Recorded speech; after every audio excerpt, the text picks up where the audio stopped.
Hello ជប៉ុន Hello ថ្ងៃនេះធ្វើការងារខ្លាំងណាស់ជប៉ុន ពងធ្វើឯកសារអតិថិជន ពីដឹងថាថ្ងៃនេះគឺត្រូវលើកសំណួរអតិថិជនមកសួរ ដែរវីដេអូហ្នឹងអូនចេញសួរមកចឹង នៅជប៉ុនអតិថិជនគាត់សួរថាវីដេអូមុនមកឃើញថតប្រភេទ US Pro ហើយគាត់ឃើញ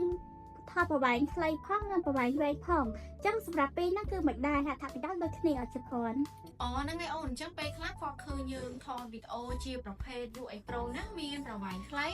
ឬក៏ប្រវែងវែងអញ្ចឹងពាក់ព័ន្ធពីនេះគឺយើងធ្វើការជ្រើសរើសទៅតាមខ្នាតអញ្ចឹងកាលណាខ្នាតប្រវែងខ្លីគឺការចម្រោះគឺបានខ្នាតតូចទេដោយសារខ្នាតយើងមានខ្នាត1500លីត្រខ្នាត3000ឬក៏ខ្នាត5000លីត្រក្នុង1ម៉ោងហើយចំពោះទូនាទីវិញគឺដូចគ្នាខុសគ្នាទេអូនគាត់ថាទូនាទីវាគឺមានទូនាទីនៅច្រោះនៅកកកតិកតិដីចានៅជាមួយនឹងប្រភេទពណ៌ទឹកផ្សេងៗគឺដកបានសម្រាប់ប្រព័ន្ធ US Pro នេះតែម្ដង នឹងជប៉ុនអញ្ចឹងមានន័យថាប្រព័ន្ធ US Pro ហ្នឹងគឺប្រវែងខ្លីហើយប្រវែងវែងគឺអាស្រ័យទៅតាមខ្នាតនីមួយៗមិនជប៉ុន ហ្នឹងឯងអូនមានតាមខ្នាតការចម្រោះបាន